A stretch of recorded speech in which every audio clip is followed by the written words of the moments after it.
Welcome to Power BI Desktop. When you open a new desktop file, you're greeted with the default report view, where reports and visuals are created. The ribbon at the top offers various options.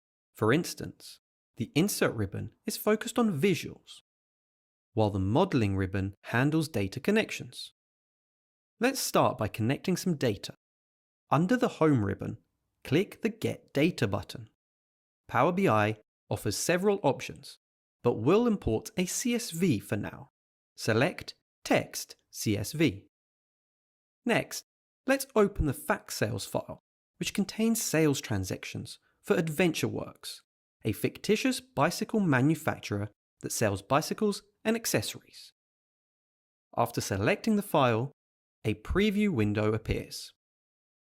We can simply click Load, and the data will now be available in Power BI. Once the data is loaded, you'll notice the fields listed in the data pane. Let's switch to the table view to see the raw data more clearly. The Fact Sales table's values are displayed, and the Table Tools ribbon offers options for interacting with the data.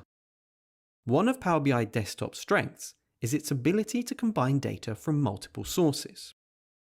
Let's add another table from within the table view. We'll use the Get Data button again, but select an Excel file this time. We'll load the DIM Products table, which contains details about the product involved in each transaction. In the preview window, choose the correct sheet from the Excel file and click Load.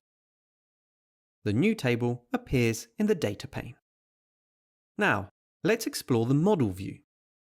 Here, we can see all the loaded tables. Power BI automatically creates relationships between tables when it detects common fields, such as the product key in both tables. If needed, relationships can be deleted by right-clicking on them. To manually create one, simply drag a field from one table to a matching field in the other table. Let's move to the report view to create some visuals. First, select the sales amount field from the data pane. Power BI automatically generates a bar chart because it recognizes this as a numerical value, adding it to the y-axis in the visualization pane.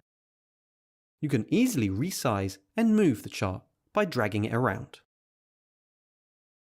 Let's enhance this visual by adding more data.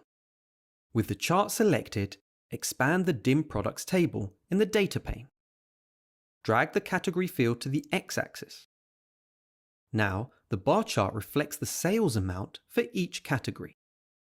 You can hover over each bar to see the sales figures. Let's add another visual, a card visualization showing the total sales amount. Click a blank spot on the canvas, choose the card option in the visualization pane, and select the sales amount field. The card now displays the total sales amount. The visuals are interactive.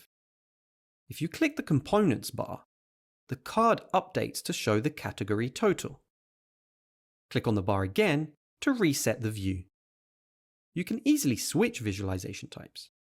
Select the bar chart, then choose another visual type from the pane, such as a tree map, and the chart will change instantly. Finally, you can add new pages using the plus sign at the bottom, or delete them by clicking the X on any page tab. You can also load pre-existing reports by clicking File, then Open, and selecting Browse this device. Time to practice.